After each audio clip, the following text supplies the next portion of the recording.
শুভ সকাল বন্ধুরা, মনির সংসারে আরেকটা নতুন দিনে নতুন সকালে তোমাদেরকে অনেক অনেক স্বাগত। প্রতিদিনের মতো সকালে ঘুম থেকে উঠে মেয়েকে স্কুল পাঠিয়ে দিয়েছি আর এখন নিজের কাজে লেগে পড়েছি। তো আজকে ব্লগটা এখন থেকে শুরু করছি, সকাল থেকে। হ্যাঁ, আমিও যদিও সকাল থেকে শুরু করছি, কিন্তু তোমরা দেখতে পাবে সেই কালকে বিকেল 4:30টার সময়। তো পুরো ব্লগটার সাথে জুড়ে থাকার অনুরোধ রইল।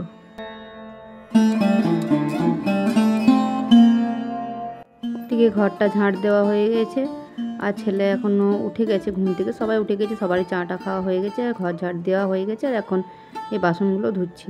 তো বন্ধুরা, তোমরা পুরো ব্লগটা দেখতে থাকো আর যদি ভালো লাগে তাহলে একটা কমেন্ট করে জানাবে। যদিও তোমরা কেউ কোনো কমেন্ট করো না, মাঝে মাঝে এক দুজন করে, বাস এমনি তার করো না, হয়তো আমার ব্লগগুলো তোমাদের ভালো লাগছে না তার জন্যই। একটা কথা তোমাদের সাথে আজকে শেয়ার করছি, সেটা হচ্ছে যে ছেলে মেয়ে যদি রোগা পাতলা হয় তো মায়ের হয় সব থেকে বেশি কষ্ট, আর কথাটাও শুনতে হয় বেশিরভাগ মাকেই। তো দেখো বাসনগুলো সব ধোয়া হয়ে গেল আর এখনও সিঙ্কটা একটু বললাম মেজে দিই, তো এখন এটাই মেজে নিচ্ছি।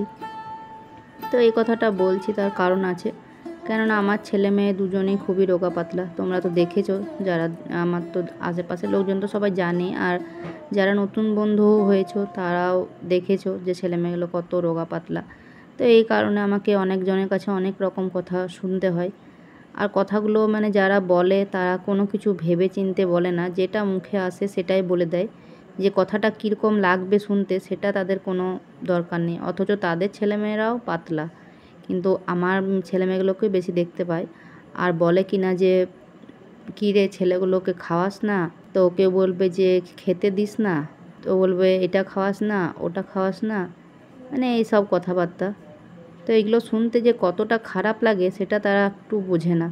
মুখের মানে মধ্যে মানে মুখে মানে আসলো কথাটা আর বলে দিল, কিন্তু কথাটা যে কতটা খারাপ লাগবে সেটা তারা বোঝে না। একজন মা কখনো তাদের মানে তার সন্তানদের না খাইয়ে নিজে খেতে পারে? এটা কখনো সম্ভব? তোমরাই বলবে, একটু কমেন্ট করে জানাবে আমাকে।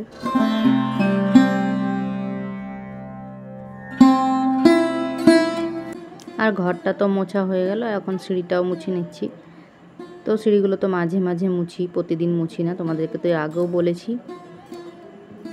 অনেক মানুষ বোঝে, অনেক মানুষ বলে, অনেক সময় হয়তো মেয়েকে কোথাও ডাক্তার দেখাতে নিয়ে গেছি বা কোথাও, তখন হয়তো অনেকে বলে যে মোটার ব্যাপারে যদি কিছু বলি তো গল্প করতে করতে বা কিছু, তখন হয়তো বলে যে না, মোটাটাই যে সব থেকে মানে ভালো জিনিস সেটা না, যে ফুর্তিতে আছে, একটু মানে খেলে বেড়াচ্ছে হেসে বেড়াচ্ছে, এটাই ভালো।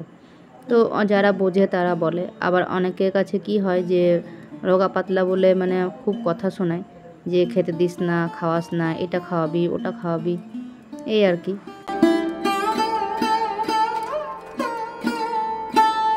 আর এখন স্নান টান করে এসে, আজকে হচ্ছে বৃহস্পতিবার, তো লক্ষ্মী ঠাকুরের ঘরটা পাল্টে দিলাম, পাল্টে পুজোটা সেরে নিচ্ছি।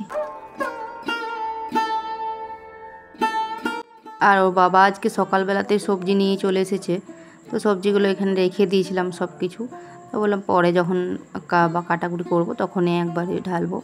তো নিয়ে এসেছে পটল, বেশ অনেক দিন পরই পটল নিয়ে এসেছে, আর বেগুন নিয়ে এসেছে, টমেটো। তো সবজির এখন না প্রচুর দাম, বাবা বলছে আর কিছু বেশি কিছু আনতে পারলাম না, এগুলোই নিয়ে আসলাম, প্রচণ্ড দাম তাই।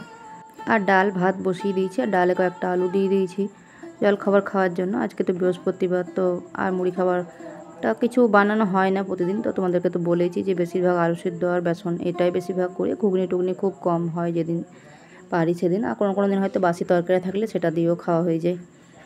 তো কী বলো তো, যদি কারো মানে মোটা থাকে না, তো সে জল খেয়েও মোটা হয়ে যায়। আর এমনি যদি মানে যাদের শরীরটা মানে কী বলবো চিমোর টাইপের হয়, তো তারা না যতই খাওয়াও ভালো মন্দ, যতই হেলথ ড্রিঙ্কস খাওয়াও, যাই খাওয়াও না কেন, কিছুতেই মোটা হবে না। আমার ছেলেমেয়েদেরকেও আমি কোনো এমন না যে কিছু খাওয়াইনি বা কিছু, হ্যাঁ আমার ছেলে তো প্রচুর, আমার ছেলেকে হেলথ ড্রিঙ্কস খাওয়ানো হয়েছে ছোটোতে, মেয়েটাকে হয়তো অতটা দিতে পারিনি, কিন্তু তাও দিয়েছি, না দেওয়া না। আর দেখো আজকে রান্নাবান্না করব হচ্ছে পটলের তরকারি, আর আর আলু টালু এসব কিছু ভাজবো না, আর বেগুন ভাজাও তো কালকেই মনে করেছিলাম, হ্যাঁ তার জন্য আর করব না। আর তাই আজকে পাঁপড় ভাজাই করছি। তো পাঁপড়টা বললাম আগে ভেজে নিই, কেননা তেলটা বেশি করে দিয়েছি, আর তেলের কড়াইটা না ধুয়ে রেখে দিয়েছি, তার জন্য ওটা এখন ইউজ করব না, তাই আগে তেলটাতে ভালো করে ভেজে রেখে দিলাম বেশি করে তেলে, তারপর পটলগুলো তো পটলের তরকারিটা আজকে একটা তরকারি করব, বেশ ভালো করে পটল তরকারিটা করবো একটু, যদিও আজকে নিরামিষ, কিন্তু তাও একটু ভালো করে করলে একটা তরকারি দিয়ে ভাত খাওয়া যায়। পাঁপড়টা ভাজলাম। আর ডাল তো প্রতিদিনে মানে আমাদের একটু করে করতে হয়, না করলে হবে না, ডাল করতে হবে। ডালটা হয়ে গেছে আর এখানে ভাতটা এখন নামিয়ে নেব। তো তরকারিটা এখন নিরামিষ তরকারি, তো এই যে টমেটো দিচ্ছি, আর একটু আদা দিয়ে দেবো গ্রেট করে, আর বাকি গুঁড়ো মশলা যেগুলো দিতে হয় সেগুলো দেবো। তো এভাবেই করছি।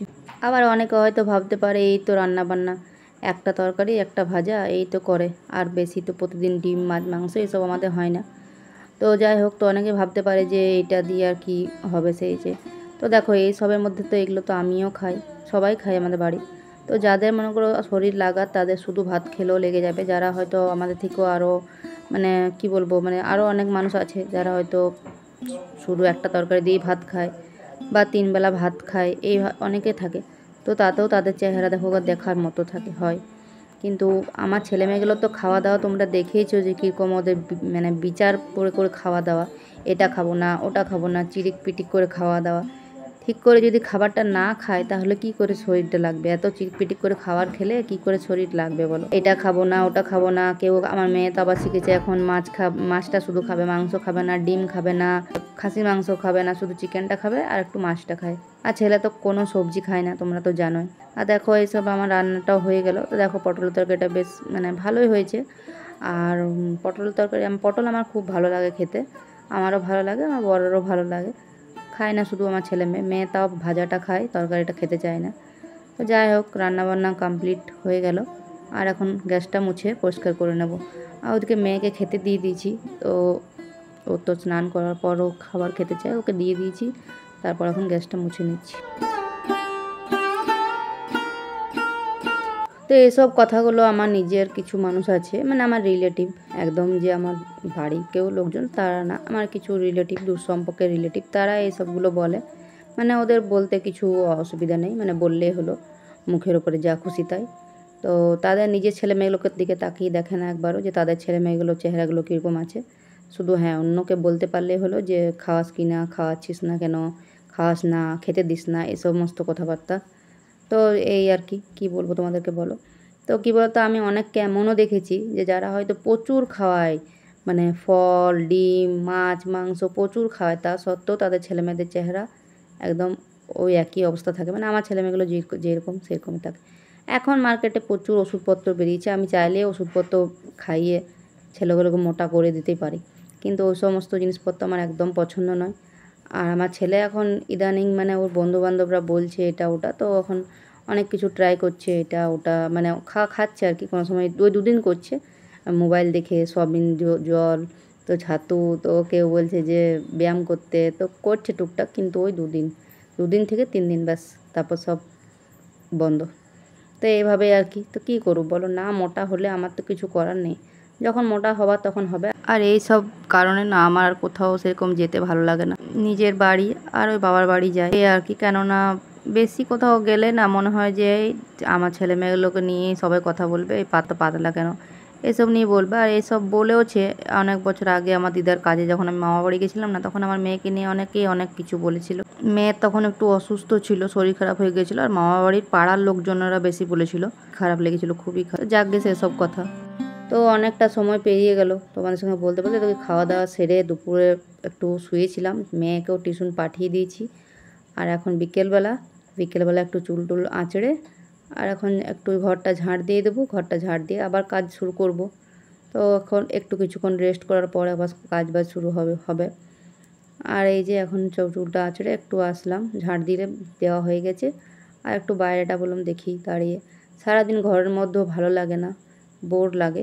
আগে তো মানে অনেকজন মিলে, আমরা পাড়ার অনেক বউরা মিলে হয়তো বাইরে একটু বসতাম, সবাই মিলে গল্প করতাম, কিন্তু এখন ওসব সব গেছে। যখন থেকে লকডাউনে ওই যে ঘরের ভিতর ঢুকলাম সব হয়ে গেছে ও তখন থেকে আর কোনো বাইরের সিন নেই। তারপর তো তখন থেকে অনেকের ফোন হয়ে গেছে, তখন ফোন নিয়ে আর ঘরের কাজে এইসবে ব্যস্ত। তো কী আর করবো, ঘরের মধ্যেই থাকি, কাজবাজ নিজের করে, আর ফোনটা যতটুকু পারি দেখা হয়, মেয়ের পড়াশোনা একটু দেখা সাক্ষাৎ এসবই করতে হয়। তো বন্ধুরা, আজকের ব্লগটা নিয়ে তোমাদের কেমন লাগলো সেটা যদি পারলে একটা কমেন্ট করে জানাবে। আর যেসব বন্ধুরা আমার চ্যানেলটাকে সাবস্ক্রাইব করেছো তাদেরকে অসংখ্য অসংখ্য ধন্যবাদ। আর যারা এখনও করোনি তারা প্লিজ চ্যানেলটাকে সাবস্ক্রাইব করে পাশে থেকো, একটু সাপোর্ট করো যাতে আমি এগিয়ে যেতে পারি। আর এখন সন্ধ্যাবেলা সন্ধ্যা দিয়ে এসে আর কয়েকটা রুটি বানিয়ে নিয়েছি আর কয়েকটা পরোটা বানাচ্ছি। আর তরকারিটা আছে একটু মতো, আর ছেলে ও খাবে না, পটল তরকারি তো খেতে চায় না। দিনের বেলাতে আলুগুলো খেয়েছিল, 2 ভাই বোনে আলুগুলোই দিয়েছিলাম ওদেরকে তুলে তুলে, আর পাঁপড় ভাজা দিয়ে খেয়েছিল। আর এখন ছেলে একটু সয়াবিন করবে, সয়াবিন কষা কষা টাইপের, ওর যেটা পছন্দ সেটাও করে নেবে নিজেই। ও বলে আমাকে ওটা আমি নিজেই বানাবো, আমার হাতে খুব একটা ভালো লাগে না, ওর নিজেই ভালো লাগে। তো দেখো এই যে ওর রেসিপি এইভাবেই বানাচ্ছে ও। তো চলো আজকের মতো ব্লগটা এখানেই শেষ করছি, পরের দিন আসছি আর একটা নতুন ব্লগ নিয়ে। সবাই ভালো থেকো, সুস্থ থেকো।